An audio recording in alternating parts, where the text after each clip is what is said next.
हैदराबादमधलं universal सृष्टी fertility centre नावाजलेलं surrogacy आणि IVF centre मूल न होणाऱ्या अनेक जोडप्यांना आशेचा किरण दाखवणारं सेंटर। इथं फक्त तेलंगणा आणि आंध्र प्रदेशातूनच नाही तर देशभरातली जोडपी यायची। हे सेंटर वादाच्या भोवऱ्यात सापडलं, अनेक गंभीर आरोप झाले, पण तरीही या सेंटरवर इथल्या डॉक्टरांवर लोकांचा विश्वास कायम होता। अशाच विश्वासानं राजस्थानमधलं एक जोडपं इथं आलं। सरोगसीसाठी तब्बल 35 लाख रुपये त्यांनी खर्च केले। 9 महिने सगळी प्रक्रिया पार पडली, बाळ जन्माला आलं, पण डिलिव्हरी नंतर डॉक्टरांनी जे बाळ दिलं ते त्यांचं नव्हतंच। त्यांना त्यांच्या बाळाऐवजी दुसऱ्याच कुणाचं तरी बाळ दिलं गेलं। आपल्याला फसवण्यात आले हे त्यांच्या लक्षात आलं आणि त्यानंतर उघडकीस आला एक मोठा सरोगसी घोटाळा। राजस्थानच्या जोडप्यासोबत नेमकं काय घडलं, हे रॅकेट नेमकं आहे काय आणि या रॅकेटच्या केंद्रस्थानी असलेल्या सेंटरचा वादग्रस्त इतिहास काय आहे पाहूयात या व्हिडिओमधून। नमस्कार, मी अनिकेत आणि तुम्ही पाहताय बोलभिडू। ऑगस्ट 2024 मध्ये राजस्थानवरून एक जोडपं सरोगसीसाठी युनिव्हर्सल सृष्टी फर्टिलिटी सेंटरमध्ये आलं। काही कारणांमुळे ते बाळाला जन्म देऊ शकत नव्हते। आधी त्यांना IVF द्वारे बाळाला जन्म द्यायचा होता, पण इथल्या डॉक्टरांनी त्यांना सरोगसी करण्याचा सल्ला दिला। हे जोडपंही त्यासाठी तयार झालं। नंतर या सेंटरमध्ये सरोगसी करण्यासाठी जी ट्रीटमेंट असते ती सगळी ट्रीटमेंट व्यवस्थित पार पडली। वेळोवेळी त्यांच्याकडून पैसे घेण्यात आले। जूनमध्ये त्यांच्या सरोगसीच्या प्रोसेसला 9 महिने झाले, तेव्हा त्यांना त्यांचं बाळ मिळालं। हे जोडपं बाळाला घेऊन घरी राजस्थानला गेलं, पण घरी गेल्यावर त्यांनी बाळाची DNA टेस्ट करण्याचा निर्णय घेतला। एक सेफ साईड म्हणून घेतलेला हा निर्णय त्या जोडप्याला मोठा धक्का देऊन गेला। ज्या बाळासाठी 9 महिने वाट पाहिली ते बाळ त्यांचं नव्हतं।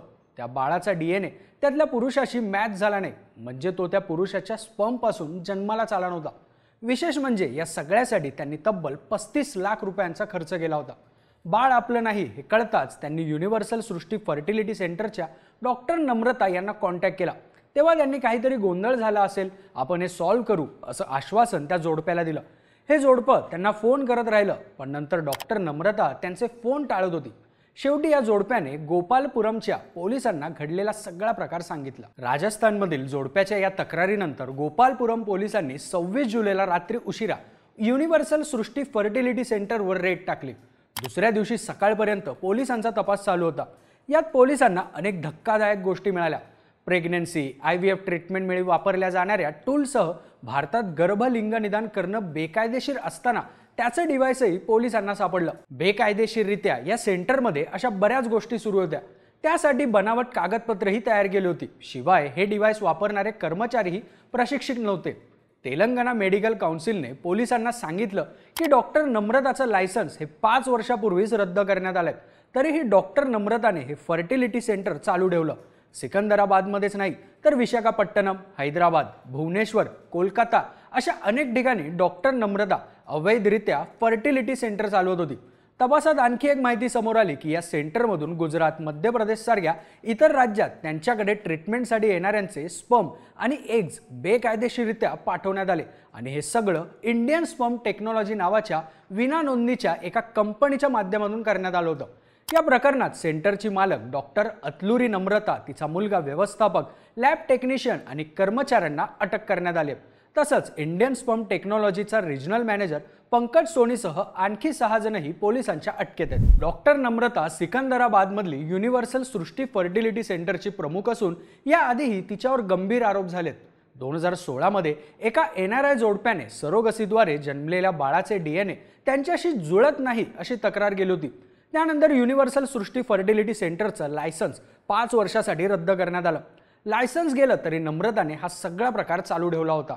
तर 2018 मध्येही आंध्र प्रदेशच्या वेगवेगळ्या भागात नम्रतावर अशाच प्रकरणांमध्ये आरोपही झाले होते। पुढे 2020 मध्ये वायझॅगमध्ये केलेल्या बाळाच्या तस्करी प्रकरणात नम्रतासह आणखी 5 जणांनाही अटक झाली होती। त्या काळात नम्रताने 6 बाळांची तस्करी केल्याचं उघड झालं होतं।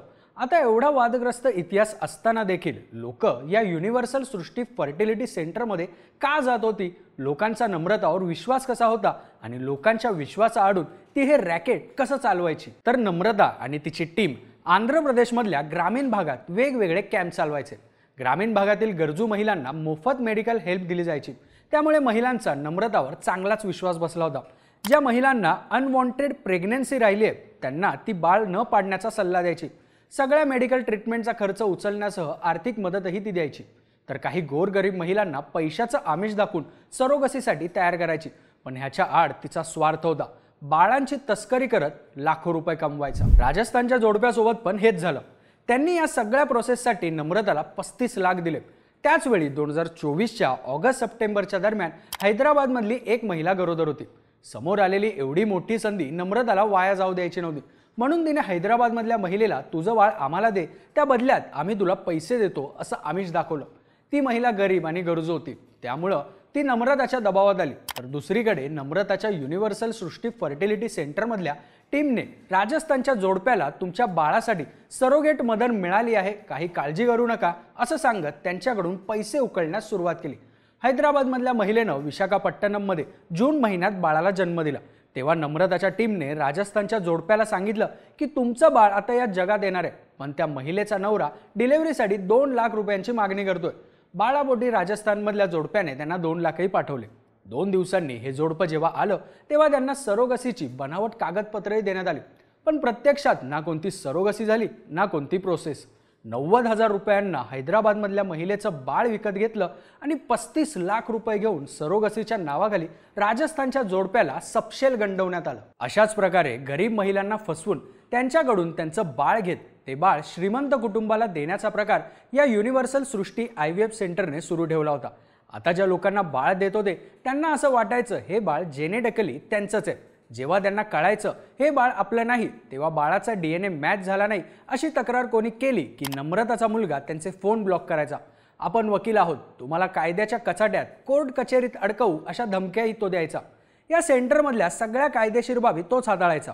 त्यामुळे बदनामीची, कोर्ट कचेरीची भीती यामुळे या सेंटरच्या विरोधात कुणी जात नव्हतं आणि हीच गोष्ट डॉक्टर नम्रता आणि तिच्या सहकाऱ्यांच्या फायद्याची ठरत होती। पोलिसांनी नम्रता, तिचा मुलगा, सेंटरमधल्या स्टाफसह बाळाचे बायोलॉजिकल पॅरेंट्स मोहम्मद अली अधिक आणि नसरीन बेगमलाही ताब्यात घेतलंय। सरोगसीच्या नावाखाली चाललेल्या या रॅकेटने सरोगसी कायदा आणि मेडिकल एथिक्सचाही भंग केलाय, कारण भारतात अशा प्रकारे कमर्शियल सरोगसी करणं बॅन आहे। सध्या या प्रकरणात हैदराबाद पोलीस तपास करतायत। नम्रतासोबत आणखी कोणी आहे का? तिने उभारलेलं बाळांच्या तस्करीचं रॅकेट मध्य प्रदेश, गुजरात, महाराष्ट्रातही ॲक्टिव्ह आहे का याचाही पोलीस शोध घेत आहेत। अशातच सिकंदराबादमध्ये रस्त्यावर राहणाऱ्या भिकाऱ्यांकडून 4,000 रुपयांच्या बदल्यात कुठल्याही तपासणीशिवाय स्पर्म्स घेतले जात होते आणि ते IVF सेंटरला पाठवले जात होते अशी धक्कादायक बातमी सुद्धा पुढे आली। त्यामुळे या दोन्ही प्रकरणाची लिंक आहे का याचाही तपास करण्याची मागणी होते। मुळात जेनेटिकली स्वतःचं बाळ या जगात यावं म्हणून बाळाचं स्वप्न पाहणाऱ्या अनेक जोडप्यांच्या विश्वासाला नम्रता आणि युनिव्हर्सल सृष्टी फर्टिलिटी सेंटरमुळे तडा गेलाय। दरम्यान या सेंटरमध्ये सरोगसी मार्फत ट्रीटमेंट घेणाऱ्या अजून कोणाकोणासोबत असं काही झालंय का याचा शोध पोलीस घेत आहेत। तर आंध्र प्रदेशमध्ये असणारे नम्रताचे इतर सेंटरही सील करण्यात आलेत, कारण आता समोर आलंय तो म्हणजे डॉक्टर नम्रताचा खरा चेहरा बाळाचं स्वप्न दाखवून नवजात जीवांची तस्करी करणारा।